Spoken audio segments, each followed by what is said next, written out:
चार ननद बिना भाभी। आज के जमाने में जहाँ कोई लड़की ऐसे घर में शादी नहीं करना चाहती जहाँ ननद हो, वहाँ प्यार में पड़ी प्रिया ने ऐसे लड़के से शादी कर ली थी जिसकी चार चार बहनें थी और सबकी सब एक से बड़ी एक हिटलर। सुबह के 6 बजे प्रिया आराम से अपने कमरे में सो रही होती है कि कोई उसके ऊपर से चद्दर खींचता है। विनोद, विनोद मुझे बचाओ, यहाँ भूत है। कोई भूत वूत नहीं है भाभी, मैं हूँ चेल्सी। आज मैंने बताया था आपको कि आज मेरे कॉलेज में फेयरवेल है। चलिए जल्दी उठिए और अपने कब्बड़ से एक अच्छी सी साड़ी निकाल कर दे दीजिए मुझे। पर दीदी, आपने तो मुझे कहा था कि आपने सब कुछ अरेंज कर लिया है। हाँ, वो तो बस मैंने ऐसे ही आपको बताया था। अरे अब उठिए, चलिए साड़ी निकाल कर दीजिए मुझे। मेरी साड़ी आपको चलेगी? मेरी चॉइस तो आपको देहाती लगती है ना दीदी। मायके से लौटने के बाद आपकी जुबान कुछ ज्यादा नहीं चलने लग गई है? नहीं छूट रही साड़ी तो बोल दीजिए। अरे नहीं नहीं दीदी, साड़ी तो मैं दे दूंगी, लेकिन मेरी साइज का ब्लाउज आपको आएगा कैसे? आपका साइज तो ज़रा कम है ना। वो मैं सब नहीं जानती। आप अपने ब्लाउज को मेरी साइज का करके दे दीजिए मुझे। अब ये मत कहिएगा कि सुई धागा चलाना नहीं है आपको। शादी से पहले कोई आप ऑफिस में काम नहीं करती थी, घर के काम करती थी। आप फिटिंग कीजिए ब्लाउज की, तब तक मैं जाकर नहाकर मेकअप कर लेती हूँ। और हाँ भाभी, आज कॉलेज का कैंटीन बंद रहेगा, तो ये सब करने के बाद जल्दी से मेरे लिए टिफ़िन पैक कर दीजिए। और 2 टिफ़िन, क्योंकि आने में मुझे देर हो सकती है। प्रिया अभी तक बिस्तर से उठी भी नहीं थी।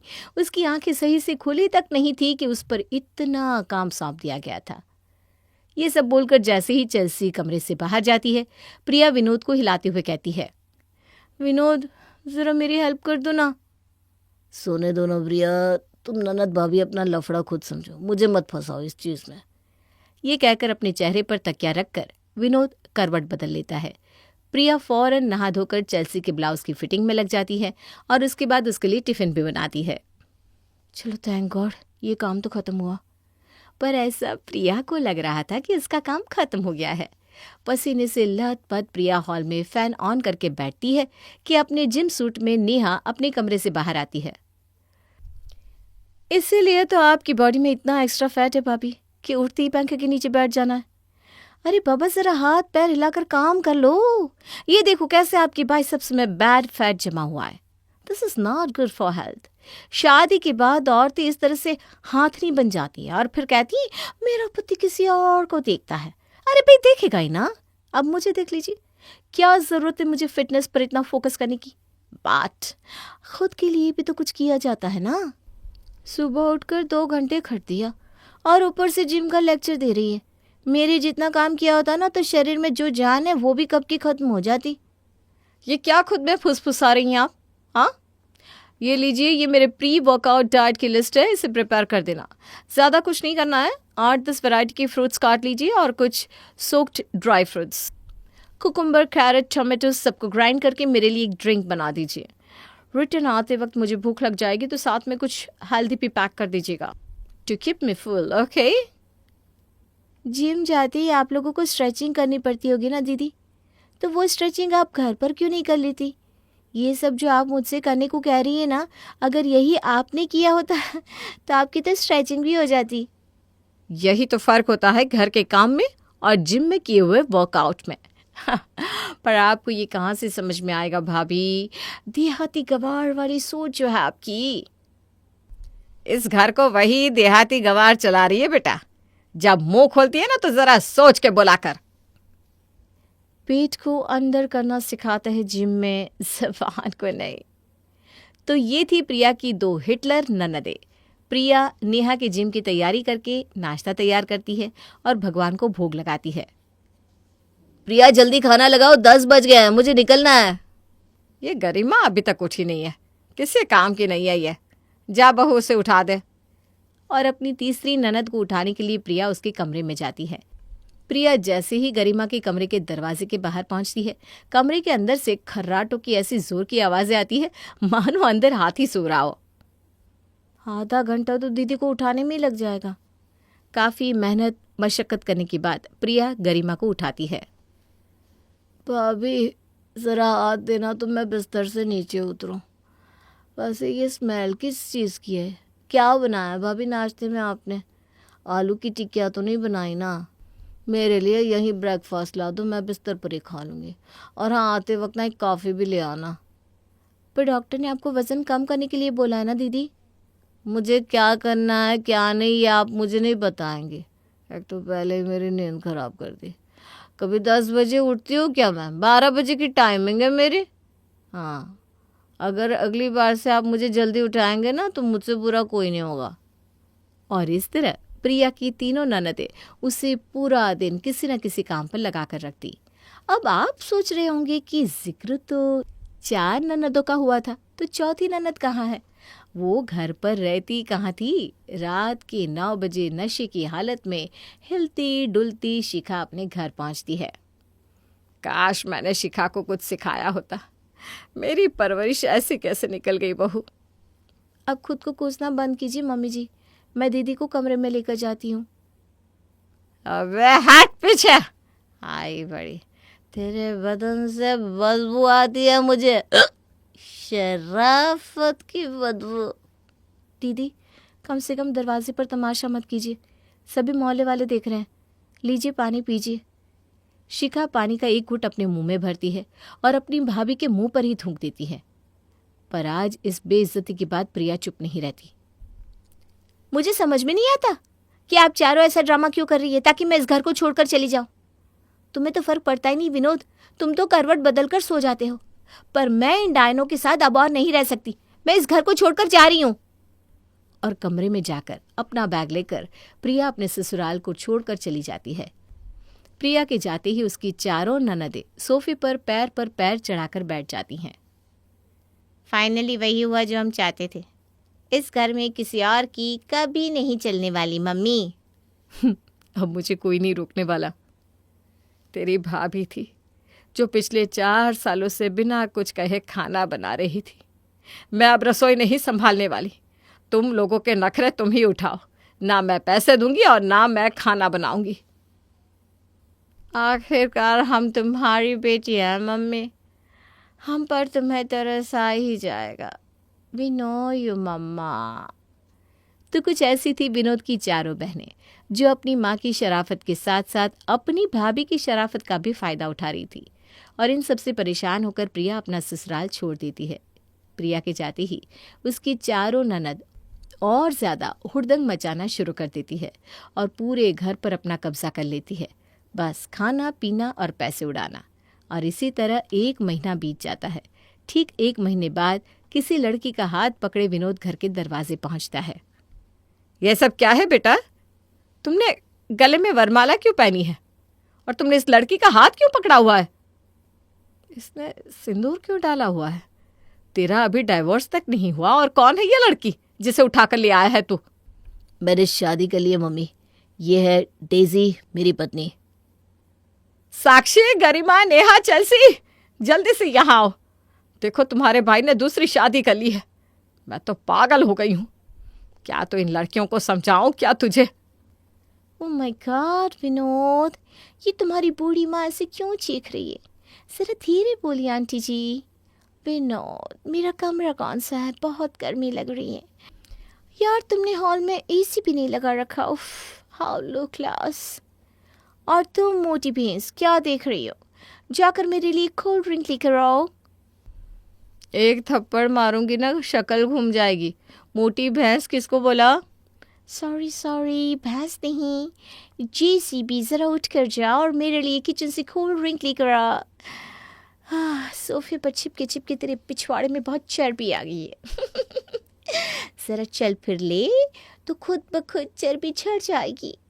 और ये गर्मी कहीं और जाकर दिखाना, ओके? प्रेम नाम है ना तुम्हारे बॉयफ्रेंड का जिसके साथ तू गाड़ी में घूमती है? मेरे मैनेजर का बेटा है। इसके पहले कि मैं ज़्यादा मुंह खोलूं, कोल्ड ड्रिंक लेने चली जा।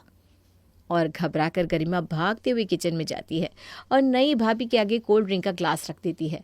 आराम से पैर पर पैर चढ़ाकर डेजी कोल्ड ड्रिंक पीती है और फिर कहती है, इस घर में खाना कौन बनाता है? मैं बनाती हूँ बेटा। तो ये 4 पुतलियाँ यहाँ क्या करती है? मुफ्त की रोटियाँ तोड़ती है?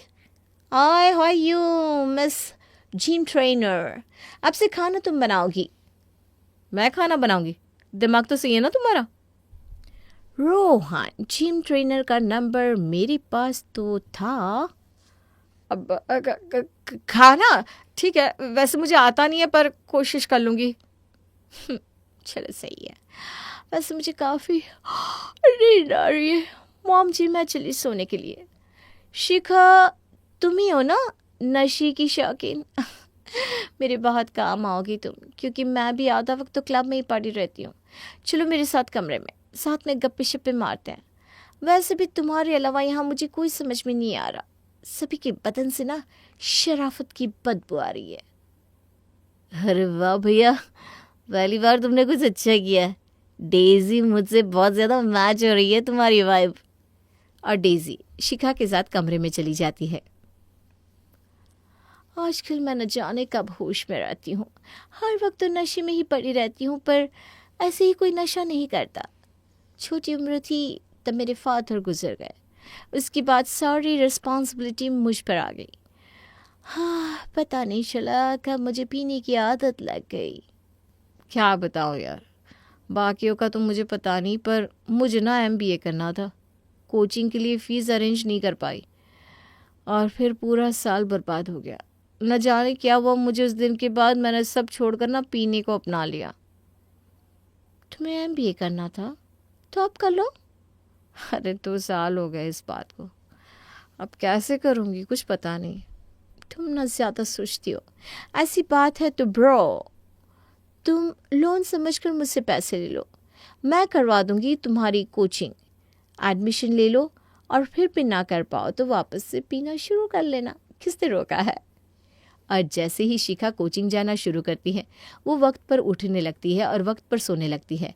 फिर कहाँ दारू कहाँ शराब, क्लब तक जाने का वक्त उसके पास नहीं बचता। सुबह 8 बजे डेजी गरिमा के कमरे में जाती है और उसके कान के पास जोर जोर से बर्तन बजाना शुरू कर देती है, जिससे घबराकर गरिमा एक झटके में खड़ी होती है। बचाओ बचाओ, हमारे घर पर अटैक हुआ है। कम ऑन बेबी, बिस्तर छोड़ो और नीचे उतर कर आ जाओ। 9 बजे तक सब नहा लेंगे और आज कपड़े तुम्हें धोने हैं। मैं नहीं धोने वाली कपड़े वपड़े। जिस लड़की के चक्कर में तुम खा खा कर ऐसी हो गई हो, तुम्हें तो उससे फिट होने को बोलना चाहिए, ना कि उसकी तरह 200 किलो का टारगेट पूरा करना चाहिए। अब गलत कह रही हो भाभी। गलत कह रही हो ना? 1 मिनट रुक जा, मैं उसे फ़ोन लगाती हूँ। वैसे वो कल ऑफिस आया भी नहीं था। हाँ, आता भी कैसे, इतना बाहर का खाने से उसे लूज मोशन जो हो गए थे। जंक खा खा कर उसने अपने शरीर को इतना सुस्त बना लिया है कि वो आए दिन बीमार रहता है। जहाँ तुम्हें अपने बॉयफ्रेंड का सहारा बनना चाहिए, तुम खुद उसकी जैसी बनती जा रही हो। और जब दोनों बीमार पड़े रहोगे तो कमाएगा कौन? कब तक विनोद खर्च करेगा तुम लोगों पर? वैसे भी अब तो मैं आ गई हूँ, एक फूटी कौड़ी भी विनोद के हाथ से तुम लोगों के हाथ में जाने नहीं दूंगी। और जहाँ तक रही मम्मी जी के हिस्से की बात, वो सब मैंने अपने नाम करवा लिया है। तुम्हारी माँ अब खुद मेरे टुकड़ों की मोहताज है। उन्हें मैंने 2 रोटी दी तो मिलेगी, वरना नहीं। तो तुम्हें भी अपने इस बड़े से हांडी को भरना है तो काम करना पड़ेगा, ओके? यहाँ पर आपकी 2 बात सुनने से अच्छा है मैं शादी करके ना चली जाऊं। ओह, ये भी सही है, व्हाई नॉट? और कुछ इस तरह वो गरिमा जो अपने भाई के पैसों पर राज करना चाहती थी, अपने बॉयफ्रेंड को शादी की बात करने घर पर बुला लेती है। हमें कोई दिक्कत क्यों होगी प्रवीण, जब तुम इतना अच्छा कमाते हो, तुम दोनों में इतनी अच्छी अंडरस्टैंडिंग है और पिछले 4 साल से डेट भी कर रहे हो, तो फिर मुझे कैसी आपत्ति हो सकती है ना मम्मी? हाँ बेटा, हमें तो कोई दिक्कत नहीं है। हम आज शाम को ही पंडित जी को बुलाकर शादी की तारीख निकलवा लेते हैं। ये सुनकर मन ही मन नेहा सोचती है, गरिमा भी चली जाएगी तो काम का सारा प्रेशर मुझ पर आ जाएगा। मैं क्यों सब सहूं? इस डेजी के चक्कर में सब चौपट हो रखा है। मम्मी, जब पंडित जी को बुला रही हो तो मेरे और रोहन की कुंडली भी मिला लो, एक ही तारीख पर दोनों बहनों की शादी हो जाएगी। अरे वाह बहू, कैसा चक्कर चलाया है तूने, जो एक बार में मेरी दोनों बेटियां खुद शादी के लिए हामी भर रही हैं। और अब अपनी तीनों ननद को लाइन पर लाने के लिए डेजी की नज़र थी चेल्सी पर। हॉल में बैठी हुई डेजी दरवाजे पर टकटकी लगाए चेल्सी के आने का इंतजार कर रही थी। मिल गई कोई नौकरी? नहीं मिली ना, मिलेगी भी नहीं, क्योंकि तुमने पढ़ाई वैसी की है जिस पढ़ाई के बलबूते पर तुम्हें चपरासी की भी नौकरी नहीं मिलने वाली। तो समझो मैं तुम पर एक छोटा सा एहसान कर रही हूँ। मेरे ऑफिस में पेपर वर्क का काम है। बस एक कैबिन से उठाकर दूसरी कैबिन में पेपर्स पहुंचाने के 5,000 रुपये मिलेंगे। तुम्हारी औकात के हिसाब से तो बहुत ज़्यादा है, पर फिलहाल वही कर लो, क्योंकि अब तुम्हारी दोनों बहनें विदा हो जाएगी और तीसरी तो घर पर रहती नहीं। तो तुम पर मैं अब और खर्चा नहीं करने वाली। उस 5,000 में से 3,000 राशन के नाम का किचन में दे देना, और उसी में तुम्हारे घर में रहने का रेंट भी मान लूँगी मैं। अब इतना रिबेट तो मैं दे सकती हूँ। तुम्हारी थोड़ी बहुत ट्रेनिंग जब हो जाए तो कहीं और जॉब शिफ्ट कर लेना, सैलरी में भी हाइक मिल जाएगी। अभी तक अपने भाई के पैसों को उड़ाने वाली चेल्सी 1 महीने जॉब करके ही लाइन पर आ जाती है। बेचारा भैया कितनी मुश्किल से पैसे कमाता होगा, और मैं उसके पैसों को इस तरह अपने अय्याशियों के ऊपर बर्बाद कर देती थी। न जाने ट्यूशन फीस के नाम पर मैंने उससे कितने फालतू पैसे लिए हैं। बहुत गलत किया मैंने। और इस काम से थक हार कर चेल्सी भी शादी के लिए राजी हो जाती है, और कुछ ही दिनों में एक एक कर डेजी अपनी चारों ननद को विदा कर देती है। गरिमा के फेरे के वक्त पंडित जी दुल्हन के भाई और बहन को कन्यादान की रस्म के लिए आगे बुलाते हैं, और सामने आते हैं प्रिया और विनोद। भैया, आपकी एक्स वाइफ यहाँ क्या कर रही है? डेजी भाभी ने देख लिया तो उनका गुस्सा आप जानते हैं। घबराने की जरूरत नहीं गरिमा। तुम सब जब मुझे काफ़ी टॉर्चर करती थी और मैं ठहरी सीधी सादी, तो तुम लोगों के खिलाफ कुछ कर भी नहीं पा रही थी। इसीलिए मैंने डेजी को यहाँ भेजा, तुम सबकी अकल ठिकाने लगाने के लिए। क्या? बिल्कुल बेटा, और इन सब में मैं अपनी बहू के साथ थी। पर कहते हैं ना, जो होता है अच्छे के लिए होता है। इसी बहाने तुम चारों लाइन पर तो आ गई। और कुछ इस तरह प्रिया अपने ससुराल को अपनी ननदों से बचा ही लेती है।